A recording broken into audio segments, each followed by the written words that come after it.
ein tad, gweddiwn dros bawb sy'n dioddef yn y dwyrain canol, a gweddiwn na fydd ein calonau ni yn gwahanu Israel a Phalestina. Gweddiwn y bydd pobl yn dechrau gweld ei gilydd fel cydddyn. Gweddiwn yn erbyn ysbryd ofn a bai. Gweddiwn dros y rhai sy'n bryderus ac yn galaru. Gweddiwn dros bawb sy'n gweithio dros heddwch. Gofynnwn hyn yn enw Iesu Grist y Fab. Amen.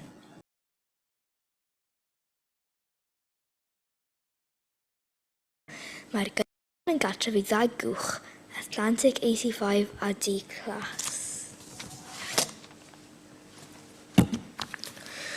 Mae'r criw achub yn teithio'n aml i Ynys Scilly i achub pobl sy'n gaeth nhw ar ôl i'r llanw droi. Mae'n achub morwyr o'i cychod, nofwyr sydd wedi mynd i dribl a phobl sydd wedi colli rheolaeth ar eu byrddau padlo.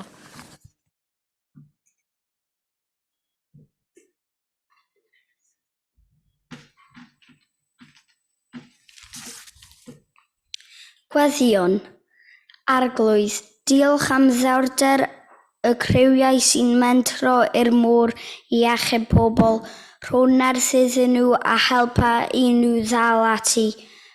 Byddwn yn gwmni iddyn nhw ac hefyd i ni. Diolch am y gobaith mae criwiau'r bad achub yn ei rhoi a diolch am ddod â gobaith i'n bywydau ni. Amen. Cydganwn yr emyn rhif 205.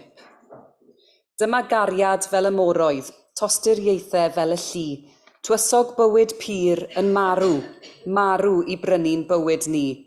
Pwy all beidio a chofio amdano? Pwy all beidio a threithi glod? Dyma gariad nad anangof, tra bo nefoedd wen yn bod. Cydganwn rhif yr emyn 205.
Mae'r môr yn gorchuddio bron i 3/4 o'r blaned. Mae cannoedd ar filoedd o wahanol greaduriaid yn byw yn y môr, o bob lliw a llun, 94% o bob peth byw. Mae'r môr yn rhoi ocsigen i ni anadlu, ac mae'n rheoli'r tywydd. Mae'n anhygoel. Mae rai o adnoddau Salm 104 gan y Brenin Dafydd yn sôn am y môr. Draw acw mae'r môr mawr sy'n lledu i bob cyfeiriad a phethau byw na ellid byth eu cyfri ynddo. Chreaduriaid bach a mawr. Roedd Dafydd yn deall bod y môr yn werthfawr ac yn sbesial. Roedd eisiau tynnu sylw at fyd natur ac at natur Duw ei hun, yn creu byd môr hardd. Fe ddylwn ninnau hefyd feddwl yn ofalus cyn taflu sbwriel a chymryd amser i werthfawrogi ein traethau bendigedig. Mae'n bwysig ei bod ni'n byw yn wyrdd a gofalu am ein daear.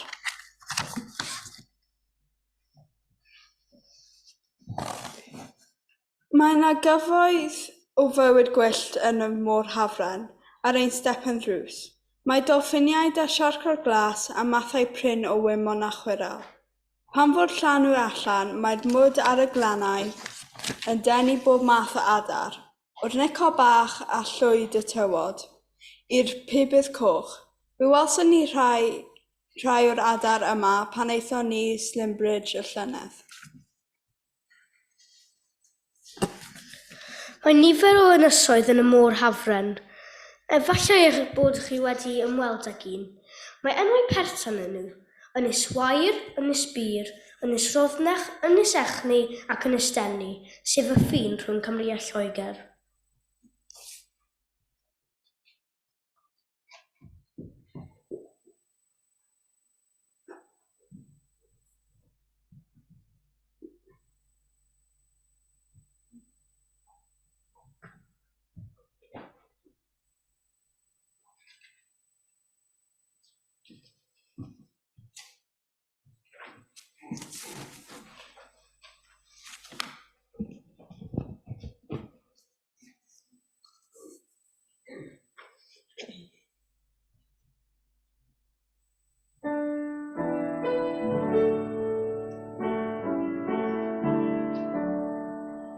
Ar lan y môr mae rosys cochion.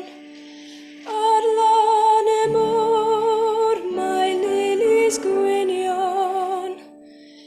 Ar lan y môr mae'n nghariadinau yn cysgu'r nos a chodi'r bore.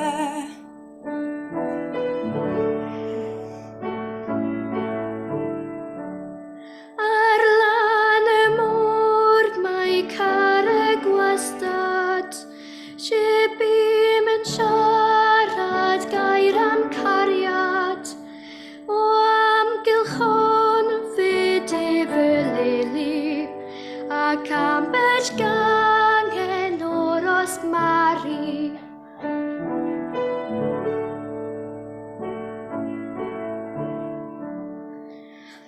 Ar lan y môr mae cerrig gleision. Ar lan y môr mae blodau'r meibion. Ar lan y môr mae pob rinweddau. Ar lan y môr mae'n nghariadinau.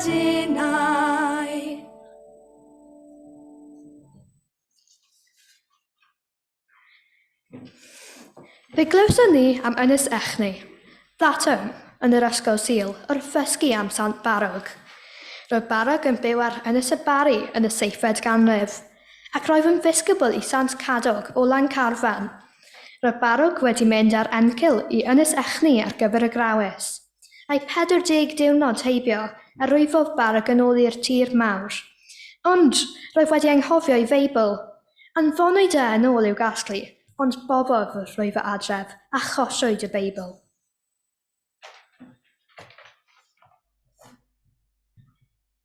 Yn hwyrach, ffeindiwyd pysgodion mawr ar y traeth ac fe goginiwyd ar gyfer pryd i dorri'r grawys. Pan dorodd Cadog I mewn i'r pysgodyn, roedd y Beibl y tu fewn iddo. Fel newydd, claddwyd barog ar ynys y bari a chodwyd eglwys yno. Mae'r olion yno hyd heddiw ac mae gwasanaeth yn cael ei drefnu bob mis Medi ar ddiwrnod gweledd dant barog. Cyd-ganwn yr emyn rhif 377. Pwy yw hwn sy'n rhodio'r tonnau drwy y storom ar ei hynt? Dyma lywydd y dymderau, dyma arglwydd mawr y gwynt. I oriau'r nos ei cadw ar y mynydd gyda'r ior. Gwyr am deulu'r tywydd garw a'i rhai annwyl ar y môr. Os yw gwedd ei ymddangosiad yn brawychu'r gwan ei ffydd, mae ei lais fel diliau cariad, mae ei wen fel bore ddydd. Llywodraethwyr mawr y moroedd ac ostegwr ofnau'r fron. Edrych eto I lawr wrth nefoedd, gwel yr eiddot ar y don. Rhif yr emyn 377.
Mae dymor y stormydd mawr ym Mhrydain.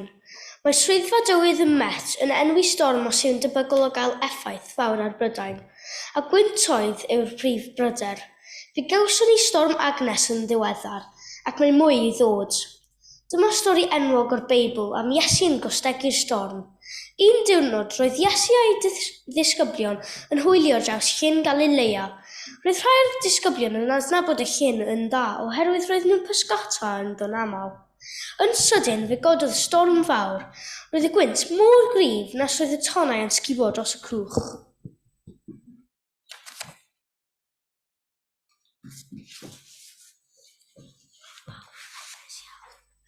Roedd pawb yn ofnus iawn.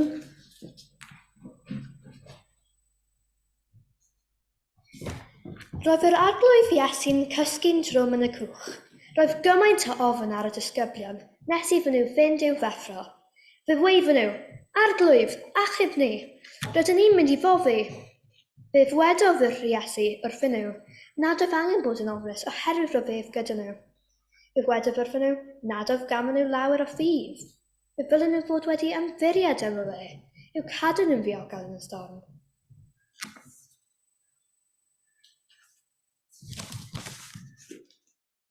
Fe siaradodd yr arglwydd Iesu ar gwynt a'r tonnau.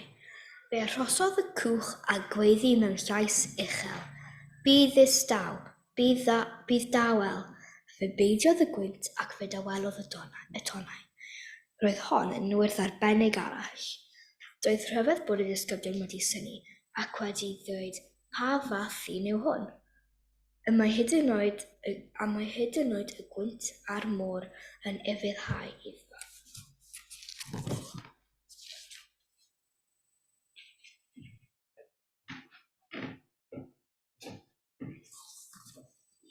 Gweddion. Ein tad, pan fyddwn ni'n profi ambell i sialens, ambell i storm ar hyd ein bywydau, helpa ni i ymddiried yno ti a chadw'r ffydd. Arwain ni, helpa ni i ddal ati. Pan fyddwn yn teimlo'n stormus y tu fewn, yn grac, neu'n drist, neu'n ofnus, neu'n bryderus, bydd gyda ni. Helpa ni i ymdawelu a chofio dy fod ti gyda ni ac eisiau'r gorau drosto ni. Amen.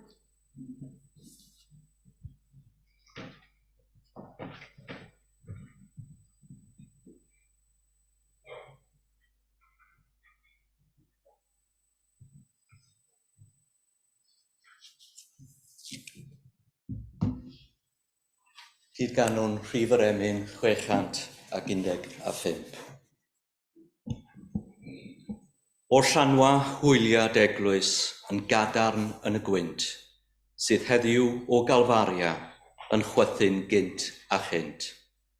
Mae morwyr yma'n barod a'r capten wrth y lliw, a'r llong ar fyr i hwylio ar lanw ysbryd Duw. Ac oraf ffordd drwy'r tonnau pa bynnag storm a ddaw, gwasgara'r niwl nes gwelwn o leidi'r ochr draw. Mae'r llanw'n uwch na'r creigiau a'r sianel ddon yn glir, nes down i'r harbwr tawel rhwng traethau aer y tir. Rhif yr Emyn 615.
Mae gobaith yn rhan bwysig o'r stori enwog Noa.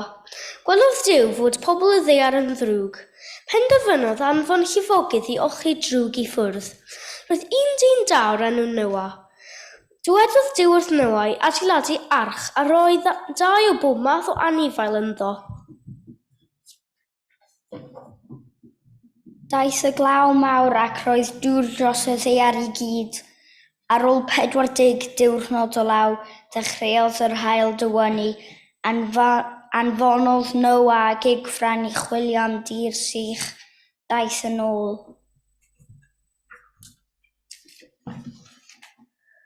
Ar ôl cwpl o ddiwrnodau, anfonodd Golomyn. Daeth y Golomyn yn ôl gyda deilen yn ei ffug. Pan anfonwyd y Golomyn eto, ni ddaeth yn ôl. Roedd Noa'n gwybod bod y dŵr wedi mynd ac roedd yn saff I adael yr arch. Anfonodd Duw enfys liwgar fel addewid na fyddai byth yn anfon llifogydd eto. Mae enfys yn symbol mae llawer yn ei ddefnyddio am obaith. Ydych chi'n cofio gweld yr holl luniau o enfys yn ystod y cyfnod clo? Dyma weddi lliwio'r enfys.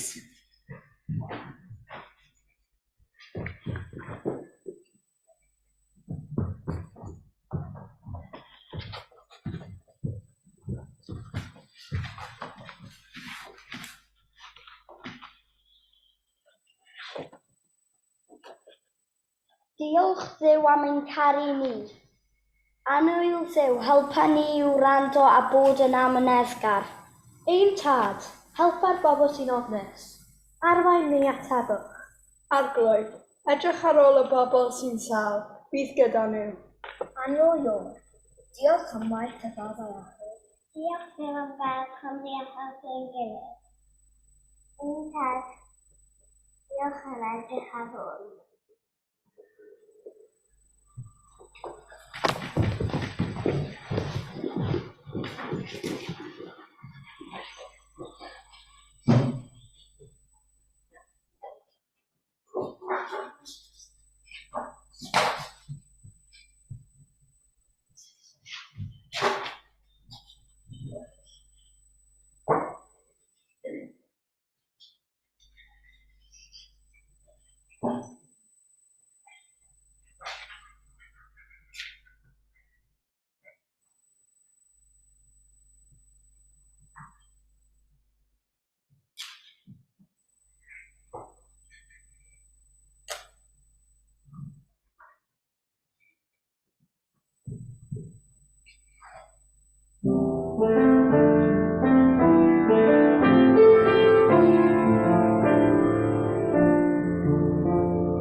A gweld yn glir y môr a'r tir o gangau uwch ar ferwen.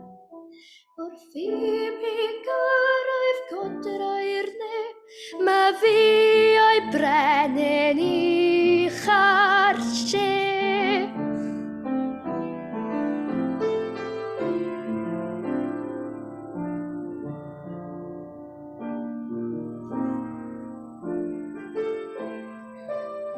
Dechreuaf eto fring a nawr o'r ffôn y ferwen gyrfaf a minnau gan fy mod yn hun hefyd i'r cangau uchaf gan sylweddol I fesul mae rifrygus ydyw'r cangau sioe.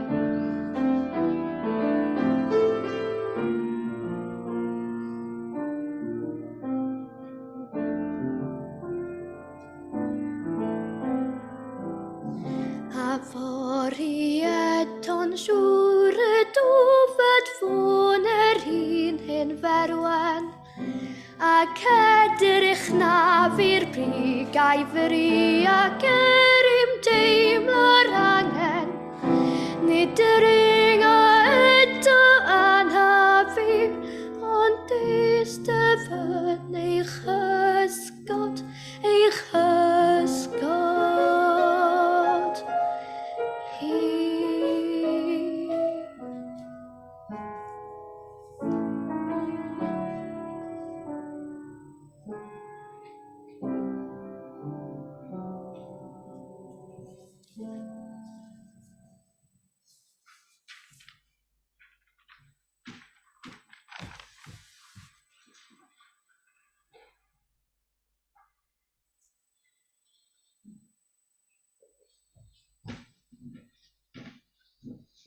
Dyma pennoedd o Salm y Ddaearddon Rhys Nicholas. Y greu'r ddoeth yn gynhalwydd gofalus, gnau gyfleon I ddaear dda, ddys ni a nabod a harddwch sy'n iachydwriaeth, a purdeb sy'n cynnal y gweithiodd gwar, a throi rhyfedd dy rhas, arwain ni at fynon y dyfroedd byw, ac at yr hwn a ddaeth I geisio ac I gadw'r hyn a gollasydd.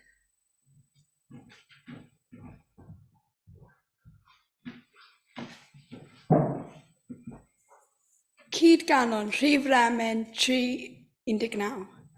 Welen sefyll rhwng y myrtwydd wrthrych, teiliwng ym mholl ffryd, mai o rhan yr wy'n adnabod, ei fod uwchlaw gwrthrychau'r byd. Henfych fora y caiff ei wyledd fel y mae. Rhosyn Saron yw ei enw, gwyn a gwridog teg o bryd. Ar 10,000 y mae'n rhagori o wrthrychau pennau'r byd.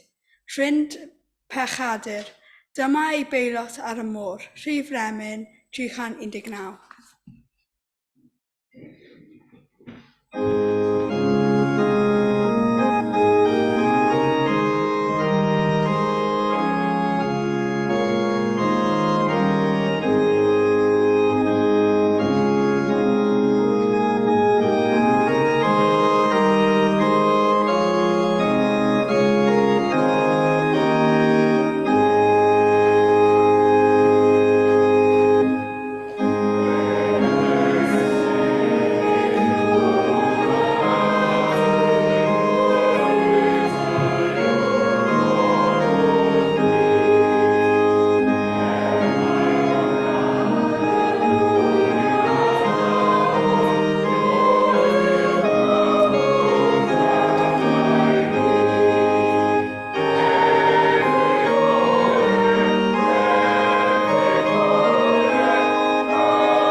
Salm 93.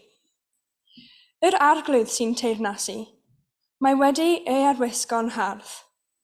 Mae'r arglwydd wedi ei arwisgo. Ei gryfder fel gregus am ei ganol. Mae'r ddaear yn saff, a does dim modd ei symud. Ces dy orseddi'n frenin amser maith yn ôl, ti wedi bodoli bob amser. Roedd y tonnau'n codi'n uchel o arglwydd. Roedd sŵn y tonnau fel taranau, sŵn y tonnau trymion yn torri. Ond roedd yr arglwydd, sydd yn uwch na'r cwbl, yn gryfach na sŵn y dyfroedd mawr ac yn gryfach na thonnau mawr y môr. Mae dy orchmynion di yn hollol sicr. Sancteiddrwydd sy'n addurnod y di. O arglwydd, a hynny am byth.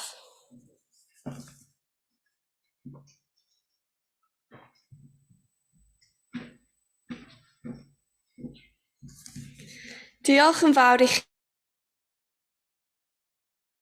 gyd am ymuno yn ein gwasanaeth bore yma. Gorffennwn gyda gweddi. Gweddiwn, ein tad. Yr hyn wyt yn y nefoedd. Gwrando ar ein gweddi ni. Diolch i ti am y fengil sy'n rhoi nerth i'r gwan, llawenydd i'r trist, a dewder i bob un ofnus. Diolch am Gymru a'i traethau hardd, am fynyddoedd a bryniau, am geiau a choedwigoedd, a chyfoeth o fywyd gwyllt. Diolch i ti am y môr mawr sy'n lledu i bob cyfeiriad. Helpa ni i weld gwerth yr hyn sydd o'n cwmpas. Ro benderfyniad ynom ni i ofalu am ein byd. Helpa ni i fyw yn well, i barchu eraill, i dyfu mewn doethineb. Gweddion dros bawb sydd mewn perygl ar y môr, a phawb sy'n dioddef. Bydd di yn aros atynt, a bendithia waith pob yr un sy'n ceisio ei helpu. Aros gyda ni yn yr eglwys hon a phob cartref sy'n perthyn iddi. Gofynnwn hyn oll, yn enw ein harglwydd Iesu Grist. Amen.